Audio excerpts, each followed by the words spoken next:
So when I heard the theme fairy dust, I thought about Shakespeare.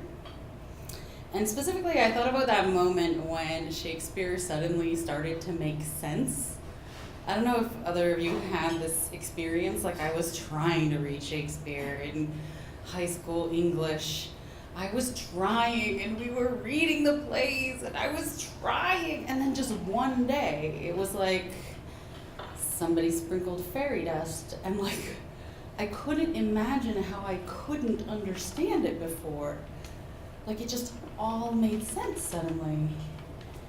And I was transported. And I was hooked.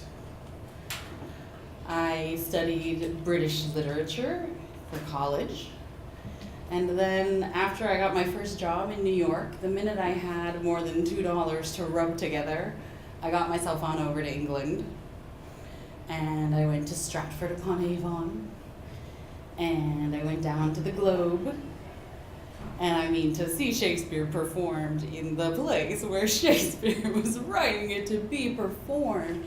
And you're out there, and it's open air, and it's pouring rain, but you're in the pit because you want to be a groundling. And you can't have an umbrella because you're right in front of the stage, right? So you're just getting drenched. But I felt no cold. I felt no pain from standing for 4 hours. What I felt was, almost for the first time, that balcony, like I could feel Romeo. Like she's so far away. Like I understood the meaning, like for the first time. Like it's how impossible it is to dare to love somebody. And I swear, some sort of enchantment fell over me where like England meant 16th century Warwickshire. Like I had been aware that I would travel to modern day England to get there. But then when I was there, it was like I was living in a different time. I was living a life that I learned was kind of magical, where anything could happen, right? Like in the past was right alongside us with the present. But like any dream, the fantasy had to end. And for me, that was Y2K. I don't know how many of you remember Y2K, but we were all convinced the world was gonna end. Yeah. And I lived on Times Square, which we New Yorkers were convinced was going to be the epicenter of whatever horrible thing was gonna go down. So that when my housemate told me that his brother wanted to do an apartment swap, such that I could go to London and he would go to New York for New Year's Eve, I was in. Even though there was no time to plan and we had no advance notice, I just went, right? Like I had figured out a way to time travel, not just travel. So yeah, I'm gonna get the hell out of New York on Y2K, yeah. So as instructed, I'm standing on the stoop of Gary's flat. I'm knocking. And I can hear someone on the other side of the door singing, but he's not answering the door. So I'm knocking, and I'm knocking, and I start knocking a little bit louder and a little bit louder, until finally I summon a very angry, very red-headed Scottish man wearing only a towel and saying, "Who the fuck are you?" And I'm trying to explain, right? Clearly there was a miscommunication. No one told him I was coming. And I start to take in my environment, and I notice how very pink and rosy his skin was. He had been soaking in the tub, and I had lived with roommates for a long time at this time. What I recognized was a man who thought he had the place to himself for the weekend. He had candles, he had wine, he was listening to music, and I wanted to die. I wanted to be elsewhere. to disappear, right? But I'm like trying, so we're trying to communicate, we're trying to like figure out where the miscommunication happened, who forgot to tell who, what needed to be communicated when. But like his accent, oh my God, right? And my accent for him, like we could not understand one another. And I finally just say like, look, I think I need to take a nap. Like, could we have this conversation? I've been flying all night, right? Like, I was like, could we just have this conversation in a couple hours? Like, let me just have a nap. And then we can try to sort this all out, preferably over a glass of wine. And he goes, oh, thank God.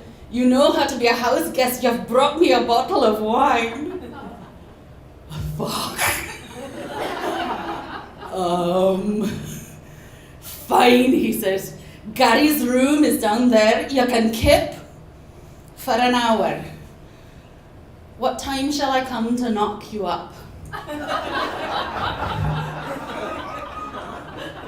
And I'm standing there and I'm willing my brain to interpret these words because I know that there's something that I'm missing, right? Like he's not propositioning me, he can't be.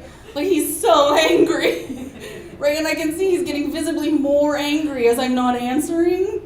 But like, how do you answer? Like, what? I never answered, he stormed off. I went and took my nap and like Titania, when I woke up, the world was a different world. I could see clearly. Angus was gone. But I couldn't help but realize that I was in England of the modern day. Right? I was not in Shakespeare's England. And I go out to what was a very weird and creepy evening. Like, okay, so Y2K. We didn't know what was gonna happen, but we knew it was gonna happen at midnight. Okay? And like, instinctually, people just sort of were thronging. We kind of all wound up at the Thames, just like in a huddle, feeling weird and creepy. And I mean, New Year's Eve is always weird and creepy anyway, but like, midnight comes and nothing happens, but we're still feeling creepy. And like, I'm suddenly aware that this is a big throng and it doesn't feel right. And I insist that we go home. We get to the train station, the trains have been shut down. And the authorities don't see any need to explain what happened. So we all assume the worst, right? Like, we knew something horrible was happening. They just weren't telling us. And I think like that time, for the first time in my life, I actually started to appreciate like our civic society. Like, I was a stupid kid. I hadn't even realized, like, we are so protected in this country. Like, this is a dangerous world.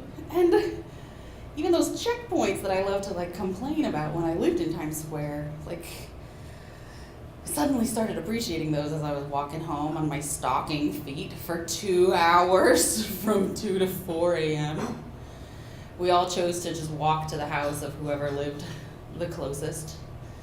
And we woke up and we were still feeling creeped out. And we turned on the news and we learned that that night, for the first time ever, on a New Year's Eve, just like people were pushed into the Thames and drowned because it was such an unruly crowd and people were just out of it. And like, it wasn't crazy revelry, it was just chaos. So I propose we go to a movie, right, to just shake off this like weird mood we were all in. And we end up at Notting Hill.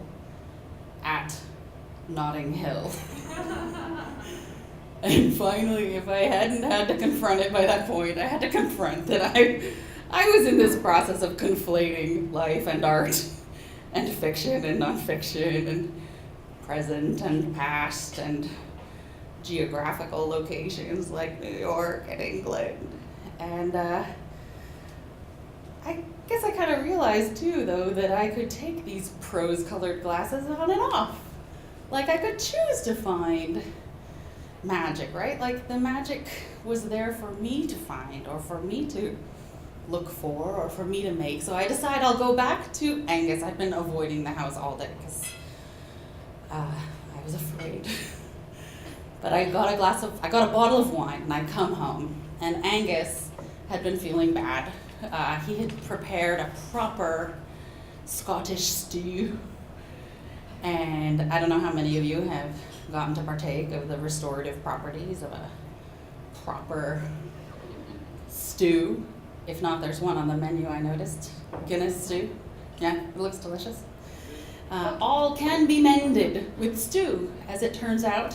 Angus and I spent the evening regaling one another with our stories of that weird and fantastical fairy populated evening that night, traipsing around London. And I realized I could bring some of that kind of mystery and magic back with me. I learned, for example, we here in North America, we have a Stratford-upon-Avon.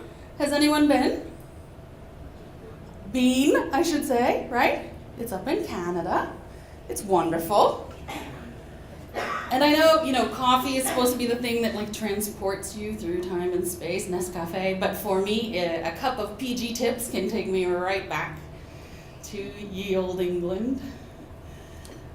But I also kind of started, with the passage of time, kind of realizing I'd heard a friend of mine talk about how she was one of the organizers of this Shakespeare sonnet slam. She'd been talking about it for like a decade, and I finally asked her, what's the deal with this sonnet, Shakespeare sonnet slam that happens in Times Square, in Central Park? And she's like, oh, well, the thing is, we really love to get Shakespearean actors, but we also really love it if someone who's not a Shakespearean actor wants to take the stage and try out some Shakespeare out in the open air. And I'm like, are you kidding me? So I got on a plane and I got myself to New York last year. And I'll tell you, right, you have not experienced Shakespeare until you've experienced in that open air setting.